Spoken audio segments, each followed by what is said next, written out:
Je vais terminer en disant ceci. Jésus déclare que suivre ses enseignements était comme le fait de construire sur un solide fondement. Je veux vous dire, frères et sœurs, chacun de nous devons avoir 3 choses dans notre cœur.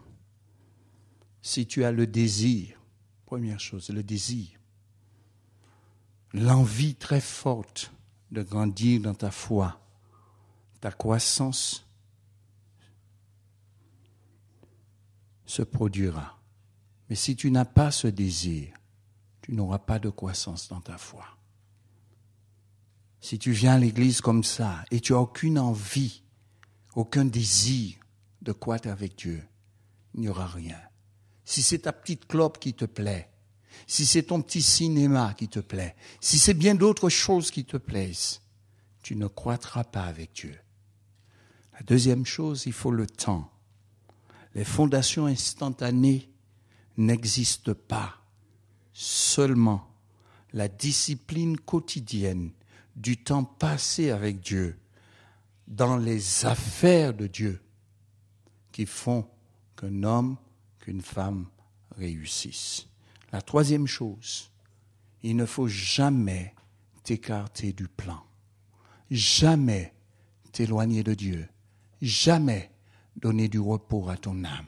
Il ne faut jamais prendre de vacances avec Dieu. Il ne faut jamais partir à la retraite avec Dieu. Il ne faut jamais différer le temps pour servir Dieu. Frères et sœurs, je termine en disant ceci. Je connais des gens qui disaient, « Seigneur, je te servirai quand je partirai à la retraite. » Frère, sœur, si tu as dans ta petite tête, et cela, tu le laisses descendre dans ton cœur, c'est un grand péché de dire à Dieu que c'est à la retraite que tu vas le servir. C'est maintenant que Dieu veut que tu le serves. Ce n'est pas quand tu seras à la retraite. Tu n'as pas essayé d'avoir une situation pour le servir. La situation, c'est Dieu qui la crée.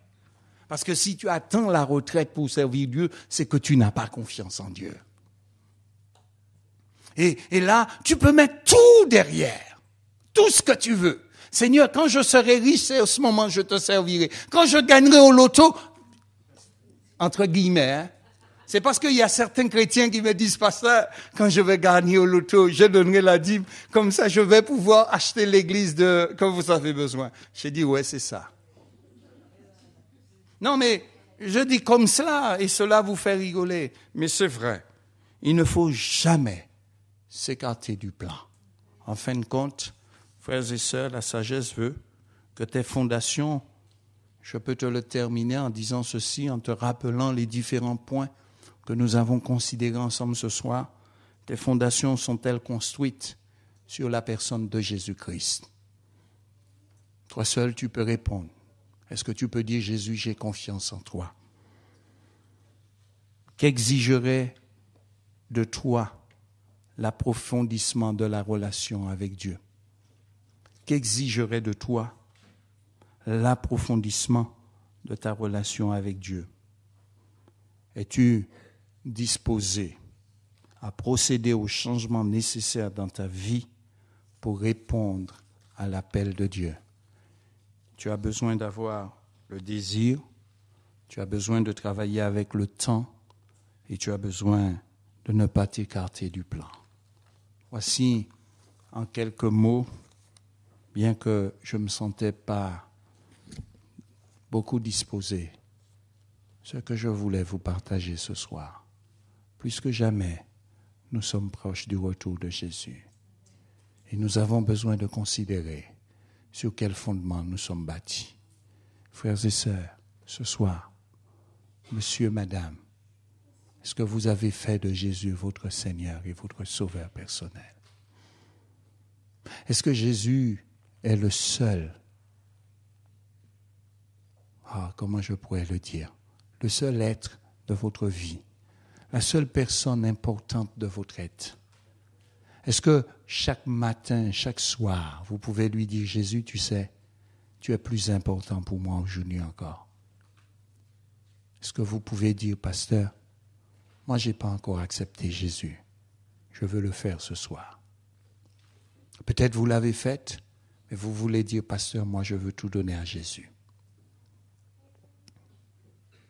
Vous savez, nous venons de voir la catastrophe et il y avait des enfants qui sont partis. Je m'adresse aux enfants aussi. Vous avez 5 ans, vous avez 6 ans, vous avez 8 ans, vous avez 10 ans. Un tremblement de terre peut passer.